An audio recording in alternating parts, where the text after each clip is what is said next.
The Dow was up 587 points, up 1.29%. The S&P was up 1.5% after dropping 2.71% on Friday, so about 50% retracement back up 102 points.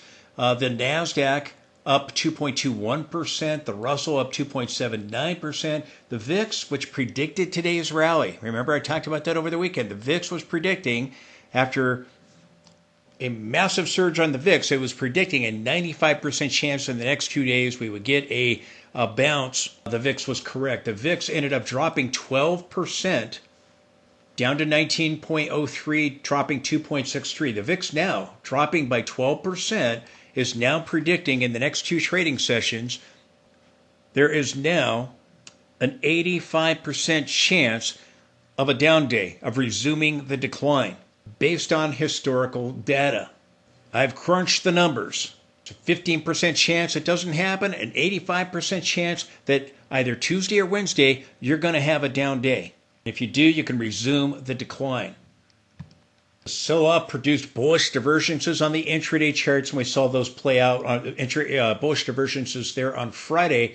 After the sell-off, we're seeing those play out. You see it here on the 5-minute chart on the MACD as well down here, and we're seeing a rally back up towards the 200 period moving average. 50 can get back above the 200, price can get back above the 200, you can get a larger Fibonacci retracement, as I'm showing you in this video. Rejection around the 50% retracement in the 200, we resume the decline, go back and fill this gap here, and go to take out this low. If we can go higher, above the 200 period on the 5-minute chart and the 50 period here, getting above the cloud and the 50 period here on the 15-minute chart, then again up here at the 200 period, closer into the golden pocket area, closer to the 78.6 Fibonacci. That's where we might try to back test the broken trend line from the May low, that trend line that broke on Friday. That's assuming we get a bigger Fibonacci retracement and assuming that we get a back test. Best moves don't back test. We're getting a throwback, but we haven't touched that trend line yet. We still may do it. The trend line I'm showing you from the May low in this video. I think on NASDAQ, a gap and trap going higher, and then a gap and go here, at least so far. And again, I'm showing you the Fibonacci retracements in this video. If we get a bigger rebound, we've turned off major resistance for the NASDAQ. Don't forget, we turned off of the upper boundary of the rising wedge with the diversions. I talked about that, posted that chart as we were doing that a Friday before the big sell-off happened. Slamming into the upper boundary of the rising wedge, we are slamming into the upper boundary of our broadening formation, again, from the July peak in 2024, from our December high right here. Again, we've come right up to that trend line again, slightly overthrew it, just a little bit, turned off of it, sharply forming the diversions, and this large divergence on the MACD that's likely going to give us a bigger pullback. Here's a scenario. You get a wave 4, you come back towards the 200 or beyond it or just to it, and then you get one more push higher. That would be a positive fourth quarter. The other scenario is that we start making our way down beyond the 200 and you don't get a recovery. This is a reversal pattern. The S&P could be setting up a head and shoulders top. We have a broadening formation on both the NASDAQ 100 and on NVIDIA. Those broadening formations could be done. I have a top here or a top over here. So question mark, do we have 5 here or 5 up over here? So far I'm marking it there, but either one of these scenarios is possible. Again, we get a big rally on NASDAQ 100 and S&P. The VIX predicted this. VIX got it right again. Now, the VIX predicted that we were going to get the sell-off. The VIX predicted, by being above the 50 period, that the MACD going into positive territory, the VIX predicted we were going to get the sell-off. The VIX is also predicting the rally that we just had because it rose sharply and there was a 95% chance of a rally in the next 2 days for a bounce. We're back testing the breakout of this trend line right here, this channel. We already broke this trend line and got above the 50. You're still above the 50. When you're above the 50 period moving average on the VIX, bad things happen on the S&P 500. We had those 9 counts in the weekly time frame. We had the 9 counts in the daily time frame. I went through all of that over the weekend. I have time to show you here, but we're above the 200. We come back. We're closing just under it, and you're back testing the breakout. And again, the MACD is still in positive territory. The bands are still tight, telling you, again, something major is about to happen. People telling us, oh no, the sell-off, it's over already. Buy the dip, as we're turning up major resistance, getting all these reversal signals and doing all this technical damage. VIX did what it's doing here. The last time you had the beginning of the sell-off from the 2025 peak over here. You saw the VIX surge above the 50. MACD held above in positive territory, and we saw that 21% drop. And we had two surges in volatility. You'll likely see something similar to that. Although that move was corrective, this move could be impulsive if we get a 5-leg push down. The VIX still holding above the 50, just right there, just underneath the 200 period. The VIX is now predicting we get more selling either Tuesday or Wednesday. We'll be watching. The VIX got it right yet again. Back to bearish. I touched on a few signals over the weekend. Again, signals back to bearish. And the rally we have is likely a counter trend. We're probably going to see some type of bigger sell-off or complete reversal if we're topping. I'm getting major sell signals on my indicators. The rally back up is not changing that. My signals are bearish. Once the counter trend is done, we're likely going to resume the advance. And again, it could be China possibly putting on retaliatory tariffs, announcing them that rattles the market. Moving into earnings season, or maybe, again, something surrounding the government shutdown. I've got all kinds of reversal signals taking place, and again, the rally back up is not changing that. I expect plenty more downside. You got people proclaiming that it's over, people telling us it wasn't even going to happen, telling us now it's over. It's the same thing they said back at the February top. We proceeded to drop 21% on the S&P, nearly 26% on the NASDAQ. We can try to rally towards the 61.8 fib or the 78.6 fib and still have signals bearish, even if we get a bigger Fibonacci retracement of our decline over the last previous two trading sessions for the S&P 500. Signals remain bearish. I expect a bigger sell-off, either a wave 4 or I think we've topped and you're going to get a massive sell-off. Do not rule that out. That is certainly possible. You need to see a little bit more evidence if that is the case, but do not rule that out. Signals remain bearish. Please support the channel with the link directly below that allows me to be able to provide you this information. Most channels, YouTube channels, they get sponsors and sell you stuff, and that's how the channels make their money. I choose not to do that, so I just ask that you do what you can to help out, but I need to hear from you. If you find this information useful, let me know that by supporting the channel today, partnering with me. Anything helps. Follow the link below. It'll take you to a secured site. You can donate any amount you want or make it a recurring donation. If you do that, I thank you. If you could take a moment to step up to the plate and help out, I would really, really appreciate that. I thank you for your consideration for that. Again, NASDAQ signals have turned bearish. We can rally higher and still have signals remain bearish. We'll be watching the Fibonacci retracements on NASDAQ and S&P as I'm showing you in this video. Chart or Fibonacci retracements from the sell-off. Again, we got a lower high, slightly lower high on the 60-minute chart here. We had a gap and trap, intraday gap and trap. Now we get a gap and go. You always want to watch gaps to see if they're gaps and go, a gap and go, a gap and fill, or a gap and trap. Here you can see a gap and trap, and here you can see a gap and go. A gap and go, you start gapping higher and you start moving in the direction of the gap. So you always want to watch these gaps. S&P doing and NASDAQ doing what Bitcoin's doing, rebounding back up towards the 50% retracement right here of this decline. Thursday's high, our 61.8 Fibonacci takes us to 66.83. Our 78.6 Fibonacci in the golden pocket here takes us to 67.19. And again, signals have turned bearish. You can still rebound and still have signals remain bearish, but be watching the golden pocket if we continue. If we turn here off of the 50% retracement, be watching to see if this gap is filled. Do we come back down and confirm the sell-off from Friday by closing below this low right here in the daily time frame and moving below it here intraday, resuming the decline either with the 50% retracement or larger Fibonacci retracement. Try to make new highs, again, directly overhead. You've got major resistance as I've shown you in this video. S&P 60-minute chart Fibonacci retracements. We're hovering at the 50% retracement at the close, recouping some of the losses from Friday. Remember, NASDAQ diverged with S&P 500. NASDAQ went higher, did get a gap and trap as well. Okay, now we got a gap and go so far. Intraday gap and go, intraday gap and trap. But NASDAQ moved to a new high. S&P did not. They often diverge at turning points. We did have that at the peak on Friday. S&P could not make a new high. Thursday's high held. We're here above our 50% retracement. We're approaching our 61.8 Fibonacci at 24,818. The 78.6 Fibonacci at 24,984.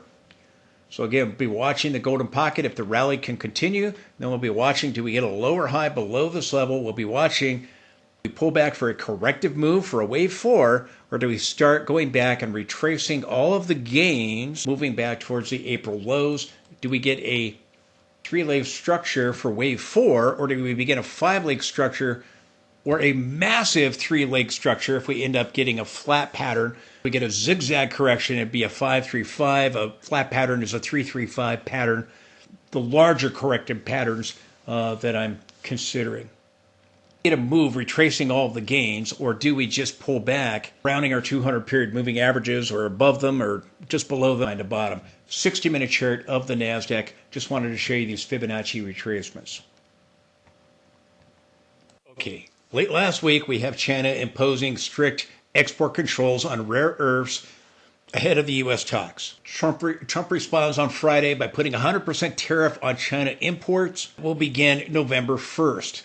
The market sold off sharp. Now S&P dropped 2.71%. NASDAQ dropped 3.5%. Now we're getting this rebound. China on Saturday talking tough. We're not afraid of a trade war and all this other stuff. And then weekend, China starts walking it back. China says the export controls on rare earths are not banned on exports. And applications that meet regulations will be approved. China says they are willing to strengthen dialogue to better maintain stability of global industrial and supply chains. They start to walk it back. Trump calls them out on their nonsense, and they start walking it back. They think they're going to play Trump? I seriously doubt it. The guy's a deal maker and a tough negotiator. China needs the United States a whole lot more than the United States needs China. Now, ahead of futures opening on Sunday, and Trump says on social media, don't worry about China. It will all be fine. Highly respected President Xi just had a bad moment. He doesn't want a depression for his country, and neither do I. The USA wants to help China, not hurt it. President Donald J. Trump. Media, China has the upper hand in a new trade war. China can't win a trade war with the United States. They need the U.S. consumer, otherwise their economy collapses and they move into the next depression. These are the same people that told us back in April that we were going to have Trump's tariffs and we're moving into they tried to convince us we're moving into the next Great Depression. We're going to see the stock market collapse. It bottomed. We're going to see the economy move immediately into recession, and that was it. It was over. These are the same people. They're clueless to what's going on. The media. Now, even after China tries to make the strict export controls sound like they're not a ban or less egregious than they are, they sound like they're walking it back. They're still threatening countermeasures. We're getting a rally right now. Trump saying, hey, don't worry about this, but he's not canceling the 100% tariffs, at least not what I've seen. And China is threatening that they're going to do countermeasures over the tariffs. If they announce that in the next day or 2 or 3, again, the markets could get extremely rattled. Expect that to likely happen. As of earlier today, China is still vowing to retaliate if Trump makes good on the 100% tariff threat. Do they do that before November 1st? Do they do that here later this week? Announce countermeasures going towards November 1st. We'll be watching to see how all of this unfolds. And if they do, that could rattle markets. Because at this point, as far as I know, Trump is not walking back the 100% tariffs. He's not coming out and saying, oh, we were just kidding, forget it. Now you've got a stalemate. You've got this rare earths with strict export controls, and you've got a potential 100% tariff in response to that. So again, accounts on X and other social media sites. X is formerly Twitter, and A bunch of people now proclaiming this is over. Friday, there were a couple of people saying, oh, it's just going to be a day or two and that's going to be it and it's going to be over. Now with the rally today, people are being lulled into a false sense of security, thinking, oh, it's over, it's over. And again, there may be multiple catalysts. Remember, we still have a government shutdown, moving into earnings season here. Eventually, we're going to get the economic data that may rattle markets. Once the government reopens, again, possible negative jobs report could really rattle the markets. We don't have the report, but when the government reopens soon, maybe by the end of, we're probably not going to open until after this next weekend, but at some point in the next 2 or 3 weeks here, we're going to see the government likely reopen. We're going to get the jobs report. We're going to get the CPI data, which again, we were supposed to get this week here. Get all this information, and it could be data that the market has a negative reaction to. So if we see the inflation data go up and we start seeing real weakness with the jobs data, we get a big negative number or something. Eventually, you're going to see that happen. We'll see if we've already have the one negative number in June. We'll see if we get more here. I posted this on X because, again, you got a lot of people, a lot of accounts on X saying, oh, it's over, it's done. And it's just, just a knee-jerk reaction and it's over and nothing to see here, nothing to worry about. And yet I'm getting these signals over the last 3 weeks, starting off with this week, getting another warning sign of a top or a major reversal. This is what was present at the February top. This is what was present at the April bottom. The top back over here in December that ended up setting up the diversion, some of these signals. But here, 3 weeks ago, got a warning sign. This last week here with the sell-off, got a major reversal signal, and now as we start this week off, getting another one. Now, again, the final print on the weekly chart won't be till Friday, so again, this week's signal may change. These other signals are here to stay, warning. Now, this one, we got a sell-off in June down to the August low, and then we rebounded, and signals reverted right back to bullish. These other signals, they played out very, very nicely. This one, I think, is likely going to give us a bigger sell-off or a reversal, a possible top in the stock market. I talked about that over the weekend. Don't want to rule that out. The 4-year cycle is concluding with Bitcoin. This is when the 4-year cycle completed the last time. The market topped with Bitcoin in 2021 with NASDAQ and S&P right after that in January of 2022, and we ended up seeing a sell-off. Bitcoin dropped 78.5%, NASDAQ 27.5%, NASDAQ 37.5%, S&P believes 27.5%. The 2022 sell-off.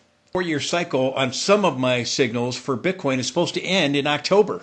Doing a video about that later in the week if you want to watch it. I have my latest Bitcoin video from today at the end of this video, but I'm just telling you, I'm getting multiple signals here. So I don't think the sell-off is over. I think it's just getting started.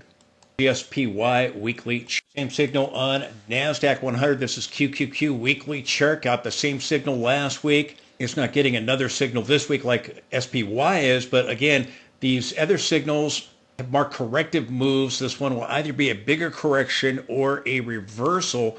But again, you've got the same signal that was present back at the February top and at the April bottom. So again, worth paying attention to. Got one here, but it was canceled out after we went sideways. Going back and forth here, the signals turned back to bullish, and now they're turning back to bearish. So again, I don't think the sell-off is done. I think it's just getting started, getting the same warning signs that I had back over here at the February top before we dropped 26%, nearly 26% on the NASDAQ. This is QQQ weekly chart. Those warning signs in the weekly time frame now beginning to play out. Got the warning signs here in the daily time frame, very similar to some of these other warnings that we got with these pullbacks, these previous pullbacks on the S&P 500 here with SPY in the daily time frame. If they're rebound back up, there's no bottoming signal as of yet. If we get one, it just may be a counter trend if these signals mark a top at major resistance. We've had the warning signs in the weekly time frame, here in the daily time frame. So again, I think you're going to end up getting a bigger pullback or a potential complete reversal, as I talked about over the weekend. Do not rule that out. It is very, very possible. Now keep in mind with the reversal signals I'm getting on the S&P 500, suggesting we could see a bigger sell-off or top here, again, is coming as we're hitting the parallel upper boundary. I've talked about this trend line a very, very long time. This channel, again, connecting the 2020 low, the 2022 low, the 2023 low, and our low in 2025 at April, hitting horizontal support. That's the trend line that I used to call the bottom. We only got small pullbacks. We never got any kind of big pullback on the S&P. Now we've come up and we've slammed up into that trend line and the one here from the 2023 low, and we're stalling right there. You got a shot that we have a top. We've also hit a 100-year trend line, nearly a 100-year trend line, and just slightly overthrown it in the monthly time frame. You got a really good chance that we could see bull market come to an end here. Drew this parallel channel, connecting it from the 2022 high, from these lows over here, and we've come up and we've slammed right into it. Again, you're likely going to pull back and go hit the trend line one more time, or terminate the bull market altogether and come back down towards the rising trend line, towards the low in April, be forming a massive head and shoulders pattern. If we do that, come back down here, go back up, and then come down. No guarantee that sets up. It may happen quicker than I have marked there because, again, just fall much quicker than they rise. And, again, we could see something like that. If that pattern sets up, no guarantee that it does. And again, move into a bear market, you're actually likely coming back down to take out the 2020 lows. The risk is we go all the way back to the highs of the previous bull markets at 1575 or so, 1550, 1575. You got a good chance you're going to enter a bear market here if we see these highs hold at this channel. Bitcoin turning up major resistance. You got the S&P turning up major resistance. You got the NASDAQ turning up major resistance. Now, if I move in, zoom in here, and we look at it and flip to the daily time frame, you can see we've broken the trend line, the black trend line here from the May low. We've had 6 touches of that trend line. We broke it, okay? And we did it after we got rejection off the blue trend line from the 2023 low and the upper boundary here, the red line of the channel I just showed you. And if I include the shadow down at April low, you've slammed right into it perfectly. Turning off of this double dose of resistance here, breaking the black trend line from the May low, which has acted as support all the way up. You're now breaking that, so the door is now open for a bigger sell. You've done major technical damage. So again, while people on social media are telling us, oh, it's over, likely just starting, because you're reversing off major resistance and you're doing technical damage. Now we're rallying back up, getting an inside day in the daily time frame, but as you know, candlesticks have to be confirmed, have to get back above this high, and then be able to clear these levels of resistance that we're turning off in order for a bullish inside day to play out. Again, it's more like we're in backtest mode, gapping up higher as President Trump attempts to calm markets. On Friday, we had the largest liquidation in history in the crypto markets. Bitcoin's doing the same thing. It's attempting to rebound back up, getting a Fibonacci retracement. We could even go into the golden pocket Fibonacci's, but just be aware of this trend line right here. We're moving back towards it. Got earnings, you've got the government shutdown. Bitcoin's doing exactly what it did the last government shutdown. It rallied up 10.5%, and then it's collapsed now 17%. Last government shutdown, Bitcoin rallied up 10.5%. It collapsed 20%, and then by the time the government shutdown ended, it ended up dropping 21.60%. Bitcoin's 4-year cycle is ending. So if you believe in the Bitcoin 4-year cycle, which is the length of the previous bull markets, which is when it peaked back in 2021, November 2021, NASDAQ peaked right after that. Bitcoin peaked on the 6th. Right after that, what's NASDAQ doing? It's peaking right now. And just pay attention to what's going on. The risk is we're putting in a major top right here, right now. Now, we could just correct, and we could try to resume the advance if we could clear these resistance levels, but we're hitting the resistance upper boundary channel line that I've been talking about for a very, very long time now. We've reached the target without any kind of significant pullback, just mild pullbacks on the S&P. There is risk of a top here. Now, if we take out the 50-period moving average on the S&P 500 and we get rejection at those levels, take this out, you've got your 200 here near the 38.2 Fibonacci of this entire advance. So pay attention to that level. You've got the 50% retracement, 5,800. You've got the 61.8 Fib at 55.71. You've got the 78.6 Fibonacci at 52.45.